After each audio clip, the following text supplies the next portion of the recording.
নমস্কার দর্শক বন্ধু, বীরপুরুষ অনুষ্ঠানে আমরা আপনাদের স্বাগত জানাই। ঈশ্বরের লোক হয়ে ওঠা এই ধারাবাহিক আত্মিক যাত্রা আমরা একসঙ্গে শুরু করেছি এবং আপনারা যারা আমাদের সাথে এই যাত্রায় অংশ নিয়েছেন বিভিন্ন জায়গা থেকে নিজের নিজের সময় মতো এই অনুষ্ঠান দেখছেন বা শুনছেন, আপনাদের সকলের জন্য আমরা সত্যিই ধন্য। আজকে আমরা যে বিষয়টা নিয়ে আলোচনা করব সেটা এই ধারাবাহিকের অন্যতম গুরুত্বপূর্ণ একটা বিষয়। আর সেটা হলো সকলের অলক্ষ্যে সততা।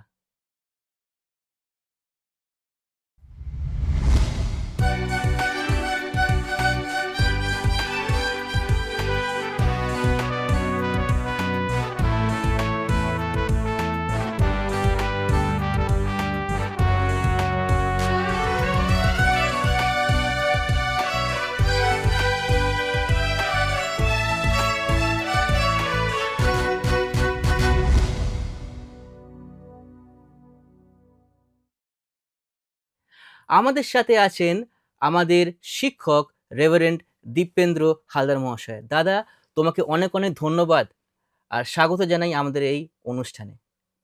আজকে আলোচনার বিষয় নিয়ে তুমি কি বলবে? হ্যাঁ, একেবারেই তুমি ঠিক বলছো।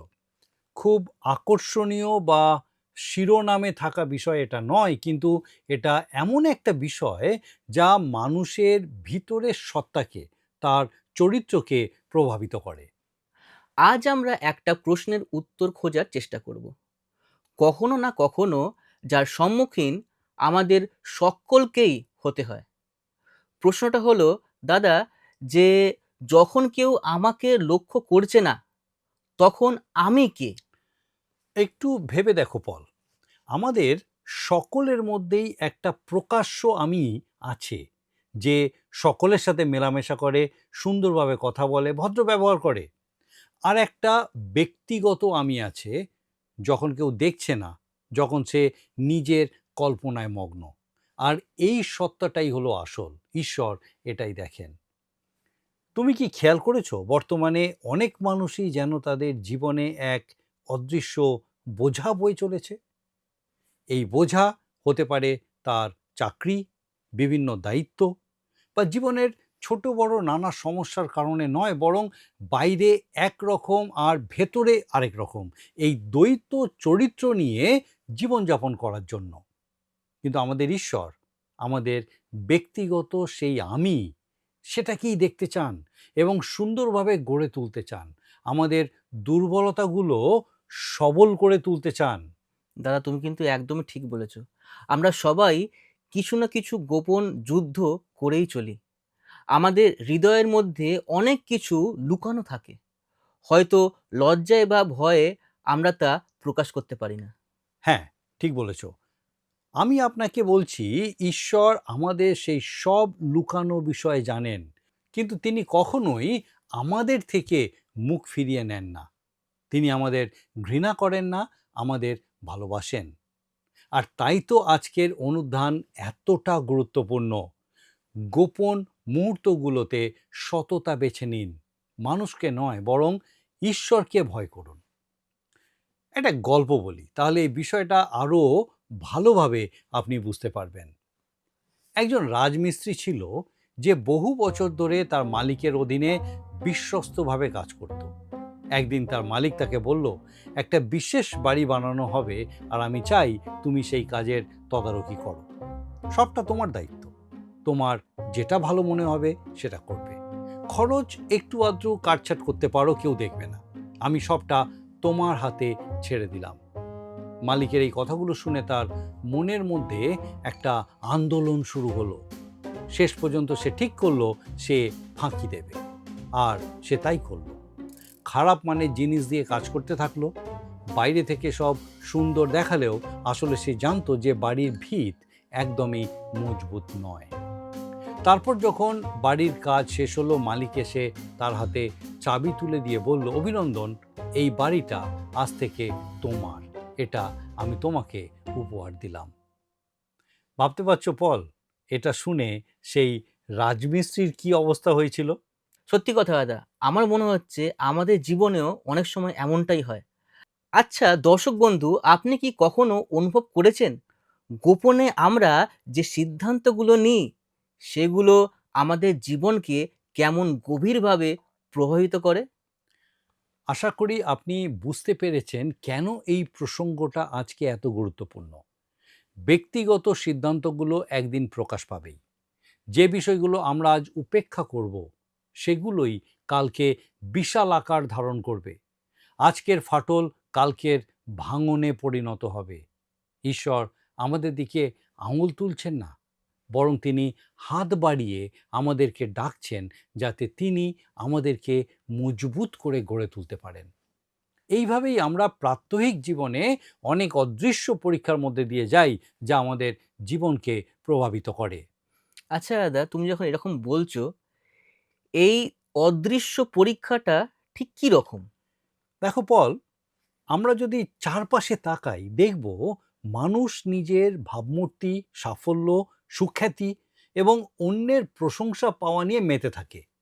আমরা জানি লোক সমাজে কেমন ব্যবহার করতে হয়, কিভাবে ভদ্র, আত্মিক এবং ভালো মানুষ হিসেবে নিজেকে দেখাতে হয়, সেটাও আমরা জানি। কিন্তু এই অদৃশ্য পরীক্ষাটা অন্যরকম।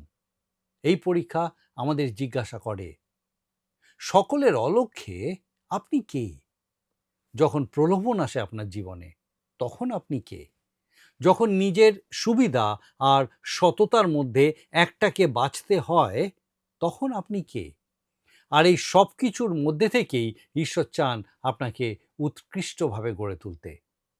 আমাদের প্রত্যেকটা গোপন মুহূর্তই হলো আমাদের চরিত্রকে আরও দৃঢ় করে তোলার প্রশিক্ষণ কেন্দ্র। দাদা, তাহলে বাইবেলে যে দাউদের জীবনটা আমরা দেখতে পাই সেটাও কি ঠিক একই রকম? একদমই তাই।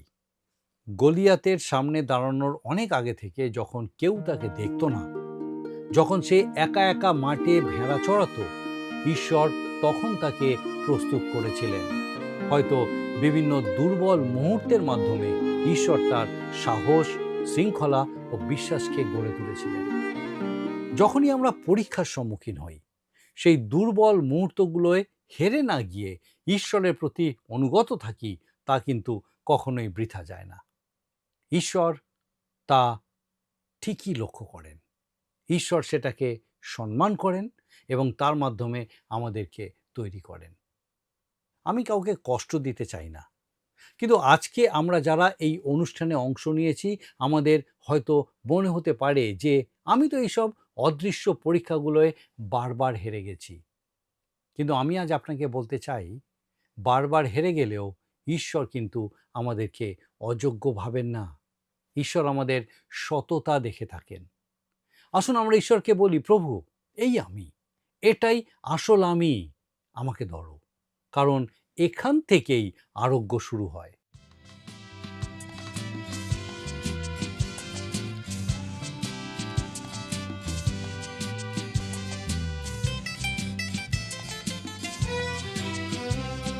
সততা, বিশ্বাস, প্রেম, তিনটি নদীর নাম মোদের জীবনে জীবনে বয়ে চলে অবিরাম। সততা, বিশ্বাস, প্রেম, তিনটি নদীর নাম মোদের জীবনে জীবনে বয়ে চলে অবিরাম। সততা, বিশ্বাস, প্রেম, তিনটি নদীর নাম।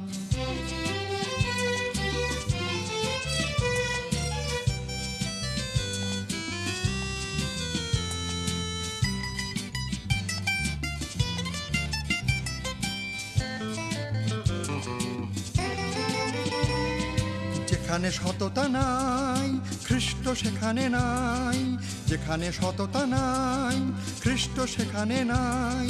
সততা মনের দৃঢ়তায় আনে এ যে গো প্রভুর দান, সততা মনের দৃঢ়তা আনে এ যে গো প্রভুর দান, এ যে গো প্রভুর দান, এ যে গো প্রভুর দান।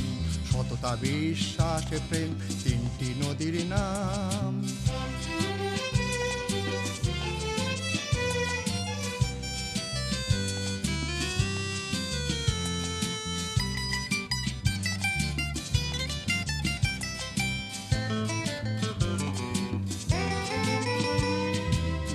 বিশ্বাসে অবিচল সে তো মনে পায় বল, যে বিশ্বাসে অবিচল সে তো মনে পায় বল। অবিশ্বাসী প্রভুকে দেয় দুঃখ অভিমান, অবিশ্বাসী প্রভুকে দেয় দুঃখ অভিমান, দুঃখ অভিমান, দুঃখ অভিমান। সততা বিশ্বাস প্রেম তিনটি নদীর নাম।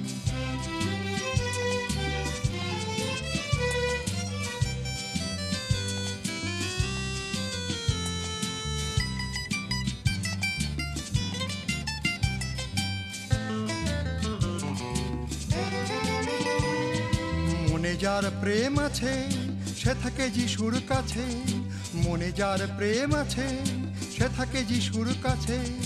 তিনটি নদীর মিলনে জাগে প্রভুর জয়গান, তিনটি নদীর মিলনে জাগে প্রভুর জয়গান, প্রভুর জয়গান, প্রভুর জয়গান। সততা বিশ্বাস প্রেম তিনটি নদীর নাম, মোদের জীবনে জীবনে বয়ে চলে অবিরাম। সততা বিশ্বাস প্রেম তিনটি নদীর নাম, সততা বিশ্বাস প্রেম তিনটি নদীর নাম, সততা বিশ্বাস প্রেম তিনটি নদীর নাম, সততা বিশ্বাস প্রেম। প্রিয় দর্শক বন্ধু, আমরা এই যে সততা নিয়ে আলোচনা করছি, আমরা কি জানি সেটা আসলে কি? আসুন দাদার কাছ থেকে বাকিটা জেনে নিই। অনেকেই মনে করেন সততা মানে হলো নিখুঁত হওয়া, যে কোনো ভুল করে না, যার কোনো দুর্বলতা নেই, বা যাকে হয়তো জীবনে কোনো প্রতিকূলতার সাথে লড়াই করতে হয় না। না, এটা সততা নয়। এরকম নিখুঁত হওয়া তো অসম্ভব। কিন্তু সততা হলো এমন কিছু যা সুন্দরভাবে অর্জন করা সম্ভব। বলা যায় সততার অর্থ হলো অভিন্নতা, ভেতরের মানুষটার সাথে বাইরের মানুষটার মিল থাকা। আপনি যখন মণ্ডলীতে বসে আছেন, যখন বাড়িতে সবার সাথে প্রার্থনায় বসেছেন, আর যখন রাতে একা একা ফোনে কিছু দেখেন, সব সময় আপনি একই মানুষ। আপনি নিজের দুটো রূপকে সামলানোর চেষ্টা করছেন না। গীতসংহিতা 51 গীত 6 পদে বলা হয়েছে, তুমি আন্তরিক সত্যে প্রীত।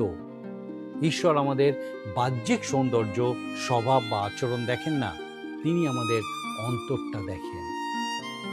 দানিয়েলের চরিত্রে আমরা এটা লক্ষ্য করি।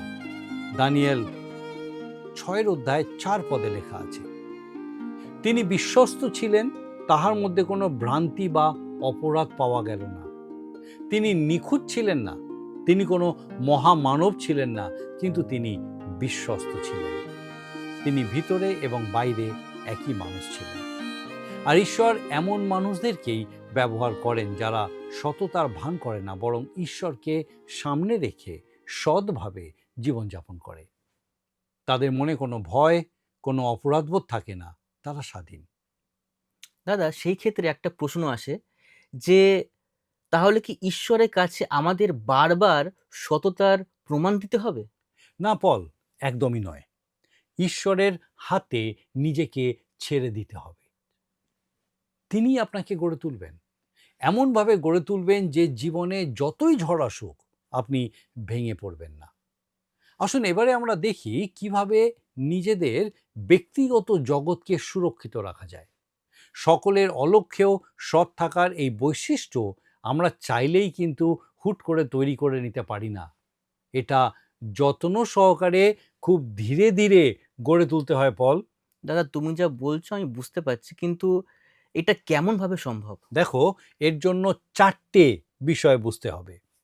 প্রথমত, ব্যক্তিগতভাবে আমার সাথে ঈশ্বরের যে সম্পর্ক, সেখানে সৎ থাকতে হবে।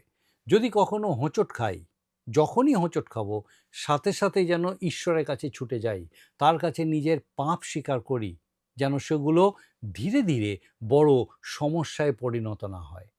কারণ আপনি যদি ঈশ্বরের কাছ থেকে নিজেকে লুকিয়ে রাখেন, তাহলে কখনোই নিজের ব্যক্তিগত জীবনকে সুরক্ষিত রাখতে পারবেন না। কিন্তু দাদা, তাহলে আরেকটা প্রশ্ন আসছে যে তাহলে আগে নিজেকে ঠিক করে, সূচি করে, তারপর ঈশ্বরের কাছে আমাদের কি যাওয়া উচিত? দেখো, অনেকেই এরকম ভাবেন, কিন্তু এর মানে তো এরকম হয় যে যদি আমার পা ভেঙে যায়, আমি বলবো ডাক্তারের কাছে যাওয়ার আগে আমি এই ভাঙা হাড়টা নিজেই জুড়ে নিই, তারপর ডাক্তারের কাছে যাব। কিন্তু এটা কি সম্ভব? ঈশ্বর আপনাকে সূচি করতে পারেন, তিনি আরোগ্য দান করতে পারেন। আপনাকে শুধু তার কাছে সততা ও নম্রতা সহকারে তৎক্ষণাৎ যেতে হবে। দ্বিতীয় বিষয়, দায়বদ্ধতার বা জবাবদিহিতার মাধ্যমে আমরা আমাদের ব্যক্তিগত জীবনকে সুরক্ষিত রাখতে পারি। এটা কোনো লজ্জার বিষয় না। কিন্তু এমন কেউ যদি আমাদের থাকে যে আমাদের ভালোভাবে জানে, যার কাছে আমরা জবাবদিহি করতে স্বাচ্ছন্দ্য বোধ করি, বিশ্বাস থেকে দূরে চলে গেলে যে স্মরণ করিয়ে দেয় ঈশ্বরের কাছে ফিরে আসার কথা, তাহলে সেটা আশীর্বাদের বিষয়। বাইবেলে প্রত্যেক শক্তিশালী ব্যক্তির এরকম একজন মানুষ ছিলেন। দাউদের জোনাথন ছিলেন, মোশির ছিলেন হারন, পৌলের ছিলেন তিমথিও। কোনো মানুষ একা একা সততায় চলতে পারে না, নিঃসঙ্গতা বিপজ্জনক। তৃতীয় বিষয়, সীমারেখা নির্ধারণ করে আমরা আমাদের ব্যক্তিগত জীবনকে সুরক্ষিত রাখতে পারি। সত্যি কথা, আধুনিক জগতের প্রলোভনগুলো আমাদের হাতের নাগালে।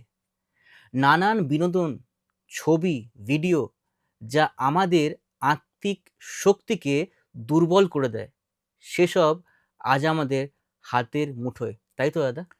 ঠিকই বলেছ পল। তাই সীমারেখা, বিশেষত ডিজিটাল সীমারেখা নির্ধারণ করাটা খুব গুরুত্বপূর্ণ। এটা আমাদের সহজেই প্রলোভনকে এড়িয়ে চলতে সাহায্য করবে। আরেকটা বিষয় হলো বিশ্রাম। যখন মানুষ ক্লান্ত থাকে, অবসন্ন থাকে, তখন ছোট সমস্যাগুলোকেও অসহনীয় বলে মনে হয়। তাই বিশ্রাম ব্যক্তিগত জগৎকে রক্ষা করে। বিশ্রামপ্রাপ্ত মন প্রলোভনকে প্রতিরোধ করতে পারে। সেই ক্ষেত্রে দাদা, ব্যক্তিগত জীবনকে সুরক্ষিত রাখার অর্থ কি শুধুমাত্র ভুল বিষয়গুলোকে প্রতিরোধ করা?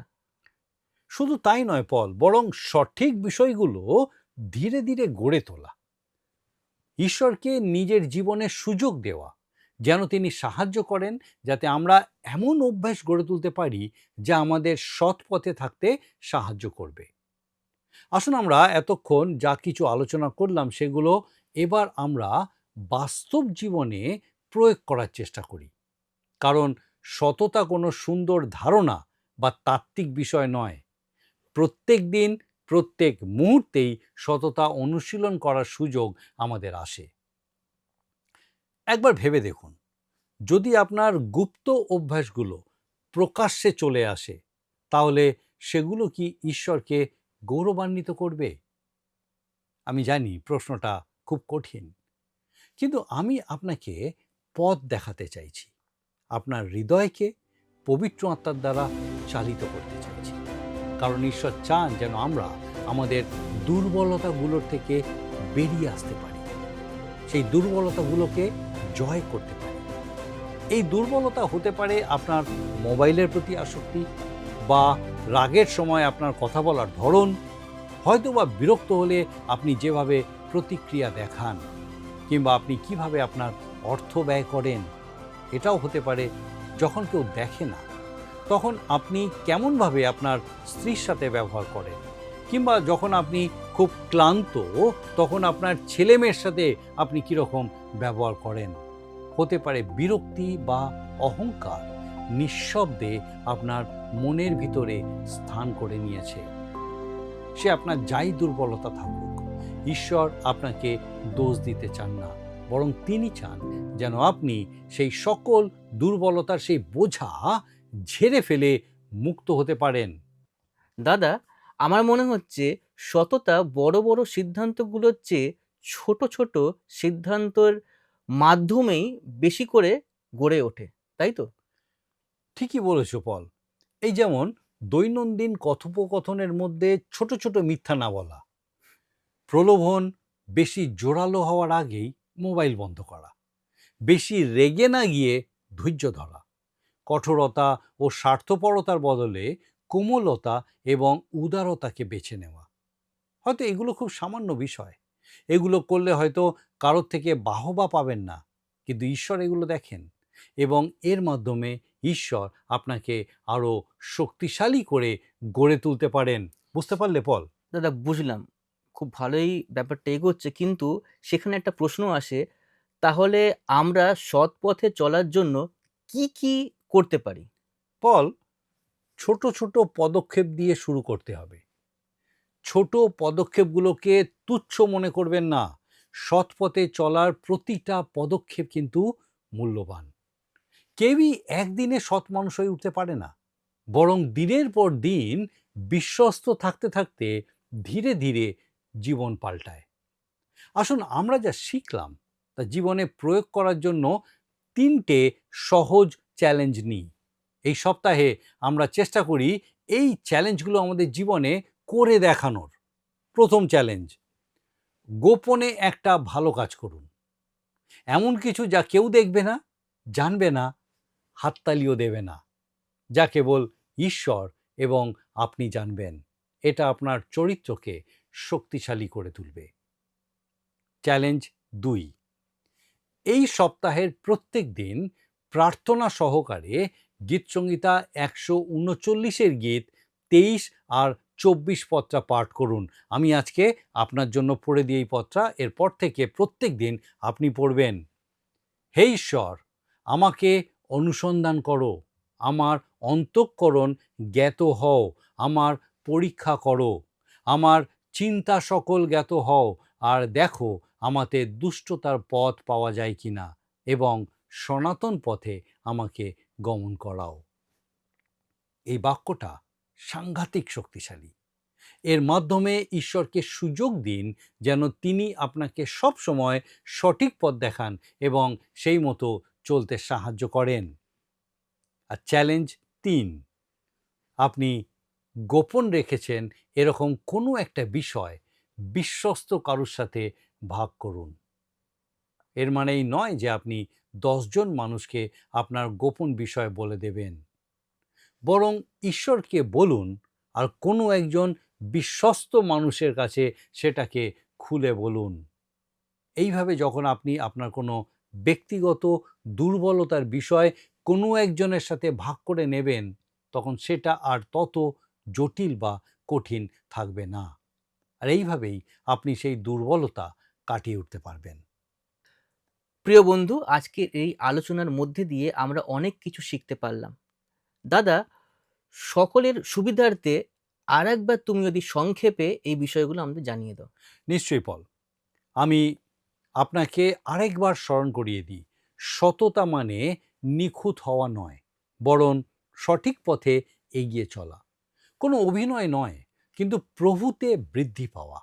হোঁচট খেলেও কোন পথটা বেছে নিচ্ছেন সেটাই আসল বিষয়। আপনি যাদেরকে ঈশ্বরের লোক বলে চেনেন, সবাই কখনো না কখনো পড়ে গেছিলেন, কিন্তু আবার ঈশ্বরের প্রতি ফিরে এসেছিলেন। এটাই সততা, ঘুরে দাঁড়ানো এবং ঈশ্বরের প্রতি ফিরে আসা। কঠিন হলেও সবসময় সত্যকে বেছে নেওয়া। আপনি যখন এইভাবে চলতে শুরু করেন, তখন আপনার পদক্ষেপ আরও সুস্থির হয়ে ওঠে, আপনি আত্মায় আরও বলবান হন, আপনি পবিত্র হয়ে ওঠেন এবং সততা আপনার চরিত্রের বৈশিষ্ট্য হয়ে ওঠে। আজকে আমাদের এই অনুষ্ঠান শেষ করার আগে কয়েকটি প্রশ্ন নিয়ে আসুন আরেকবার আমরা একটু চিন্তা করি। আপনি যদি একা এই অনুষ্ঠান দেখছেন তাহলে সেগুলো লিখে নিন।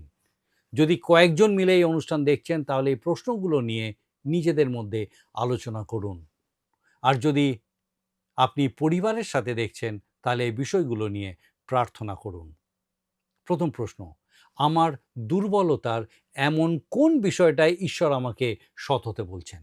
হয়তো অনেকগুলো বিষয় মনে আসতে পারে, কিন্তু যে কোনো একটা বিষয় ভাবুন। দ্বিতীয় প্রশ্ন, আমি যখন একা থাকি তখন কিভাবে প্রলোভনের মোকাবিলা করি?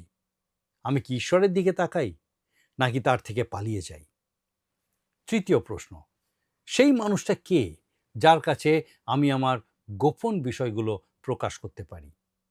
জ্ঞানবান, বিশ্বস্ত, এমন একজন যে ঈশ্বরকে ভালোবাসে আর আমাকেও ভালোবাসে, যে আমাকে আমার ভুলগুলো দেখিয়ে দিতে পারে। এই আত্মপর্যালোচনা খুব গুরুত্বপূর্ণ। এর মাধ্যমেই পরিবর্তন শুরু হয়। এই প্রশ্নগুলোর উত্তর দেওয়ার সময় নিজের হৃদয়কে উন্মুক্ত করুন। ঈশ্বরকে সুযোগ দিন, তিনি আপনাকে ধীরে ধীরে গড়ে তুলবেন। দাদা, তোমাকে অনেক অনেক ধন্যবাদ আরেকটিবার আমাদেরকে বুঝিয়ে বলার জন্য। কিন্তু আমি চাইবো প্রত্যেকবারে যেমন আমরা দর্শক বন্ধুর জন্য প্রার্থনা করি, এইবারও তুমি যদি এই বিষয় নিয়ে প্রার্থনা করো। নিশ্চয়ই পল, অবশ্যই আমি প্রার্থনা করব। শুধু আরেকবার বলি, ঈশ্বর চান না যে আমরা নিখুঁত হই, তিনি আমাদের নিখুঁত হতে বলেন না, কিন্তু তিনি চান যেন আমরা পরিবর্তিত হই। আমাদের জীবনে ঈশ্বরের উপস্থিতি থাকলে তবেই আমরা সৎপথে চলতে পারবো, আর তবেই আমরা আমাদের দুর্বলতাগুলো কাটিয়ে উঠতে পারবো। আসুন এখন প্রার্থনা করব, আর আমি চাইবো আপনি আমার সঙ্গে যোগ দিন। আসুন প্রার্থনা করি। করুণাময় স্বর্গীয় পিতা, ধন্যবাদ দিই প্রভু আরেকবার আমাদের এই সুযোগ দিয়েছিলে তোমার সান্নিধ্যে, তোমার জীবন্ত বাক্যের আলোচনায় অংশগ্রহণ করার। ধন্যবাদ দিই প্রভু যে তুমি আমাদের সহায় সবর্তী ঈশ্বর। যে কোনো সমস্যাতেই আমরা পড়ি না কোনো, বিশেষ করে বিভিন্ন প্রলোভনের মাঝে যখন আমরা থাকি, প্রভু তুমি আরেকবার মনে করিয়ে দিলে যে তুমি আমাদের সঙ্গে আছো। যখনই আমরা তোমার দিকে তাকাই, তুমি সেই প্রলোভন থেকে আমাদের উদ্ধার করো, রক্ষা করো। প্রার্থনা করি আমাদের প্রত্যেক দর্শক বন্ধুকে, সে প্রত্যেক পুরুষকে পিতা, তোমার পবিত্র পরাক্রমে এইভাবে তোমাতে সুস্থির করো। জীবনে যে কোনো প্রলোভন আসুক, যত রকম কঠিন পরিস্থিতি আসুক, যেন সে প্রত্যেকে পিতা তোমার দিকে দৃষ্টি স্থির রাখতে পারেন। এবং প্রভু গো, তোমাতে সমর্পিত হয়ে যেন তোমার ইচ্ছা অনুযায়ী তোমার দেখানো পথে চলার মধ্যে দিয়ে তোমার গৌরব করতে পারে। তুমি সাহায্য করো আমাদের সেই প্রত্যেক দর্শক বন্ধুকে, তোমার পবিত্র আত্মার সুরক্ষা দাও। সে প্রত্যেক পরিবারকে তোমার অনুগ্রহে পূর্ণ রাখো, তাদের সকল ভার নাও। তোমার যিশু নামে ভিক্ষা দয়া করে শ্রবণ ও গ্রহণ করো। আমেন। আমেন। প্রিয় দর্শক বন্ধু, আপনাদেরকে অনেক অনেক ধন্যবাদ আমাদের সাথে এই আলোচনায় থাকার জন্য। আর যদি এই অনুষ্ঠান আপনার ভালো লেগে থাকে, তাহলে আমি চাইবো স্ক্রিনে দেওয়া আমাদের এই নম্বরে আপনি যোগাযোগ করতে পারেন অথবা মিসড কল দিতে পারেন। আর আমাদের পরবর্তী সপ্তাহের অনুষ্ঠানের বিষয় হলো নম্রতার শক্তি, ঈশ্বরের নিয়ন্ত্রণাধীন ক্ষমতা। ঈশ্বর আমাদের প্রত্যেককে আশীর্বাদ করুন। এই সপ্তাহে বিদায় নিচ্ছি, পরের সপ্তাহে আবার দেখা হবে। নমস্কার। নমস্কার।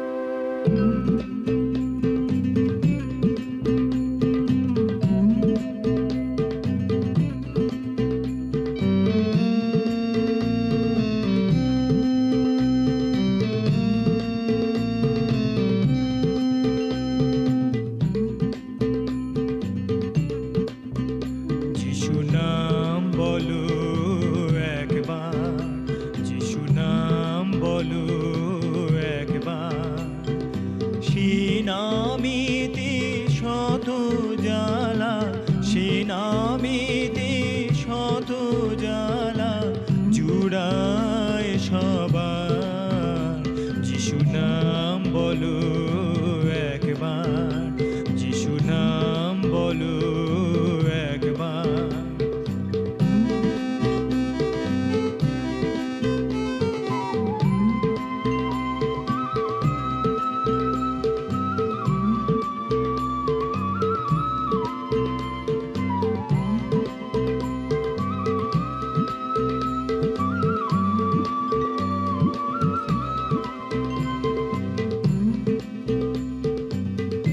তোমারও সরপ্রাণী ফুটবির ফুল গানে গানে, সুগন্ধিতে ভরে যাবে জীবন